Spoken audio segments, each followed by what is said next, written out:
ওনাকে অগ্নিদগ্ধ অবস্থায় আমাদের কাছে নিয়ে আসেন। নিজ বাসার ওয়াশরুমে উনি অগ্নিদগ্ধ হন। সিগারেট ধরানোর সময় উনি অগ্নিদগ্ধ হন। ওনার ৭৪% পুড়ে যায়। উনি শুরু থেকেই ক্রিটিক্যাল ছিল। বিকাল ৫টা ৩০ ঘটিকায় উনি ইন্তেকাল করেছেন। আমাদের গতকাল ভোর ৬টা ৪৫ ওনার স্বজনরা মিস্টার বাবুল কাজী ৫৯ বছর বয়স, ওনাকে অগ্নিদগ্ধ অবস্থায় আমাদের কাছে নিয়ে আসেন। ভোর ৫টা ৩০ ওনার নিজ বাসার ওয়াশরুমে উনি অগ্নিদগ্ধ হন। তো আসার পরবর্তীতে আমাদের অ্যাসেসমেন্ট অনুযায়ী ওনার ৭৪% পুড়ে যায়। তো আমরা সাথে সাথে ভর্তি করে ওনার অবস্থা শুরু থেকে আসলে ক্রিটিক্যাল থাকার কারণে আমরা ওনাকে আইসিইউতে শিফট করি এবং আইসিইউতেই চিকিৎসা চলমান রাখি। ওনার কিছু কোমরবিড কন্ডিশনও ছিল। উনি ডায়াবেটিক প্লাস উচ্চ রক্তচাপে ভুগছিলেন এবং লিভার ট্রান্সপ্লান্টের একটা হিস্ট্রি আছে। সব কিছু মিলিয়ে ওনার বয়স ৫৯ বছর, ৭৪% পুড়েছে, শ্বাসনালী পুড়েছে, যার জন্য উনি শুরু থেকেই ক্রিটিক্যাল ছিল। আইসিইউতে গত রাতে আমরা ওনাকে আসলে মেকানিক্যাল ভেন্টিলেশনে দেই, কারণ স্যাচুরেশন আসলে মেনটেন হচ্ছিল না। আজ বিকাল ৫টা ৩০ ঘটিকায় উনি ইন্তেকাল করেছেন।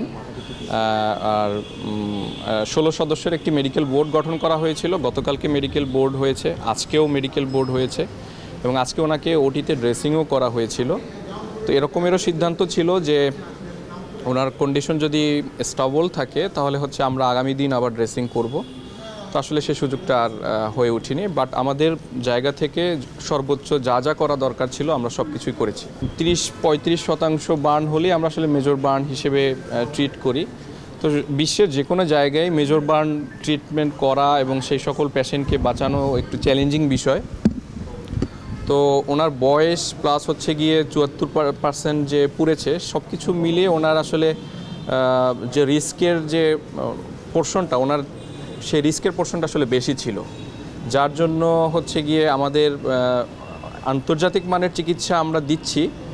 কারণ আমাদের বার্ন পেশেন্ট ম্যানেজমেন্টের যে প্রোটোকল, যে গাইডলাইন, সেটা অলমোস্ট সব জায়গায় একই রকম। সেই চেষ্টাটা আমাদের চলমান ছিল, কিন্তু কোমরবিড কন্ডিশন থাকার কারণেও আসলে ওনার অবস্থা থেকে আসলে উন্নতির কোনো সুযোগ ছিল না। ওনাদের স্টেটমেন্ট ছিল এরকম যে ওনার যারা রিলেটিভ অ্যাটেন্ডেন্ট ছিল, যে ওয়াশরুমে উনি ধূমপান করার একটা অভ্যাস ওনার আছে। ধূমপানের যে সিগারেট ধরানোর সময় উনি অগ্নিদগ্ধ হন। ভেন্টিলেশনে কোনো প্রবলেম থাকতে পারে। যেটা হয়েছে যে ওখানে তো আসলে এমনিতেও যে কোনো ওয়াশরুমে কিন্তু বায়োগ্যাস প্রডিউস হয়। তো সেই জায়গায় যদি আগুনের কোনো একটা সোর্স পাওয়া যায় তাহলে সেইটা ফ্লারিশ করে, হয়তোবা সেটা হয়েছে।